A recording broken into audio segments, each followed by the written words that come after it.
Hello everyone, कैसे हो आप? अल्हम्दुलिल्लाह अच्छा हूँ। तो आज का था वलीमा और आज की तैयारी करनी थी। मतलब हम लोग डे में चले गए थे कुछ खाने के लिए।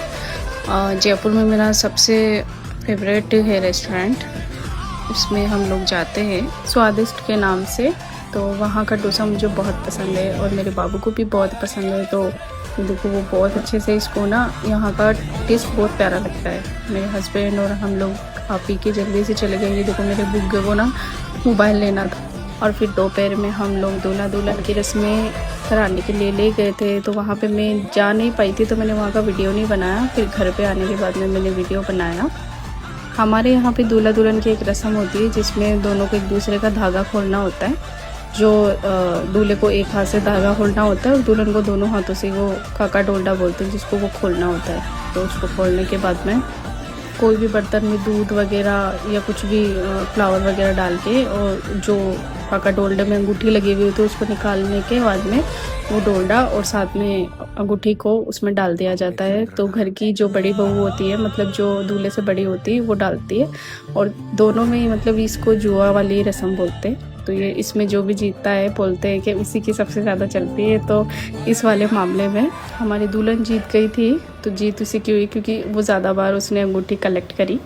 ये रस्म पूरी होने के बाद में लास्ट में जो डोल्डा होता है उसको दूल्हा कलेक्ट करके और फिर दुल्हन के माथे पे लगाया जाता है उसको, और उसको बोला जाता है। इसमें भी दूल्हे को कुछ बोलना होता है जो वो अपनी माँ के लिए और अपनी दुल्हन के लिए बोल के, और जो डोल्डा होता है वो दुल्हन की झोली में डाल देता है। उसके बाद में ये सारी रस्में करने के बाद में लास्ट में मेरी चाय। और यहाँ पे हम लोग सारे मस्ती करने में लगे हुए थे और सबने छोटी छोटी वीडियोस बनाई। और ये पागल हमेशा मेरे आगे रहता है, इसका नाम शिफान है, मैं इसको मेहंदी करके चिढ़ाती रहती हूँ। ये मेरा भाई है।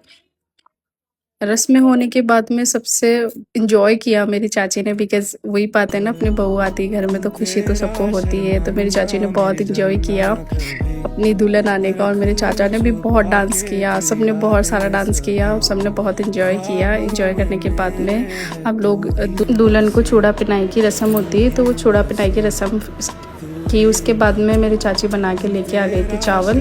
जो 7 सुहागन होती है वो उसको छोटे छोटे घास खिला के और उसको फ्री करती है सब। उसके बाद में मैं अपने घर पे आ गई क्योंकि मौसम बहुत ख़राब हो गया था। तो हम छत पे थोड़ी सी देर इंजॉय करने के लिए चले गए थे और मेरी मम्मी सबसे ज़्यादा मस्त इंजॉय कर रही थी। और ये सब फिर शाम का टाइम भी हो गया था, वलीमे की तैयारी थी और दुल्हन का स्टेज बन गया था। उसके बाद में स्टेज पे ले जाने के बाद में हम लोगों ने ये खाना खाया जहाँ पे बहुत टेस्टी सा खाना